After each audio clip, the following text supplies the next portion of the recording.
పవన్ కళ్యాణ్ అభిమానులు ఎంతగానో ఎదురుచూస్తున్న ఉస్తాద్ భగత్ సింగ్ సినిమాపై దర్శకుడు హరీష్ శంకర్ క్రేజీ అప్డేట్ ఇచ్చారు.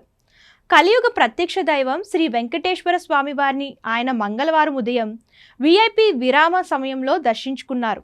స్వామివారి సేవలో పాల్గొని మొక్కులు చెల్లించుకున్నారు. అనంతరం ఆలయం వెలుపల మీడియాతో హరీష్ శంకర్ మాట్లాడుతూ జూన్ 2వ వారంలో ఉస్తాద్ భగత్ సింగ్ సినిమా షూటింగ్ ప్రారంభం కానుందని తెలియజేశారు. సినిమా షూటింగ్ ప్రారంభానికి ముందు స్వామివారి ఆశీస్సుల కోసం తిరుమలకు వచ్చామని ఆయన తెలియజేయడంతో పవన్ అభిమానులు ఆనందానికి అవధులు లేవు.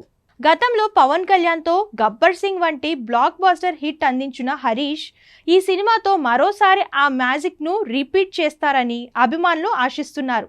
తాజా షెడ్యూల్ సుమారు 4 రోజుల పాటు కొనసాగుతుందని సమాచారం. ఈ షెడ్యూల్లో పవన్ కళ్యాణ్ శ్రీలీలపై కీలక సన్నివేశాలను చిత్రీకరించనున్నారు. నిర్మాణ వర్గాల సమాచారం ప్రకారం షెడ్యూల్ ప్రారంభమైన 1-2 రోజుల్లో పవన్ షూటింగ్లో పాల్గొంటారని తెలుస్తుంది. కొంతకాలంగా ఉస్తాద్ భగత్ సింగ్ ప్రాజెక్ట్ ఆగిపోయిందంటూ సోషల్ మీడియాలో వార్తలు చక్కర్లు కొట్టాయి. అయితే హనుమాన్ జయంతి సందర్భంగా చిత్ర బృందం ఓ ప్రత్యేక పోస్టర్ను విడుదల చేసింది. ఈ పోస్టర్లో పవన్ హనుమంతుడి లాకెట్ ధరించి దర్శకుడు హరీష్ శంకర్ చేతిని పట్టుకొని ఉన్న దృశ్యం అభిమానులను ఎంతగానో ఆకట్టుకుంది.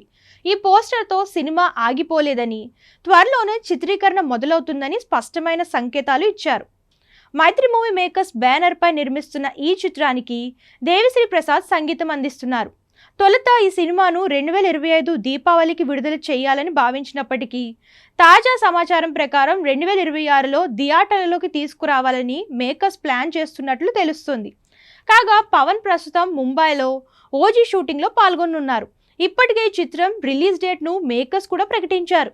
సెప్టెంబర్ 25న ఈ చిత్రం ప్రేక్షకుల ముందుకు రానున్నట్లు ఇటీవలే పోస్టర్ ద్వారా తెలియజేశారు. ఇక పవర్ స్టార్ నటించిన మరో భారీ చిత్రం Harihara Veeramallu part 1 sword versus spirit June 12న ప్రేక్షకుల ముందుకు రానుంది.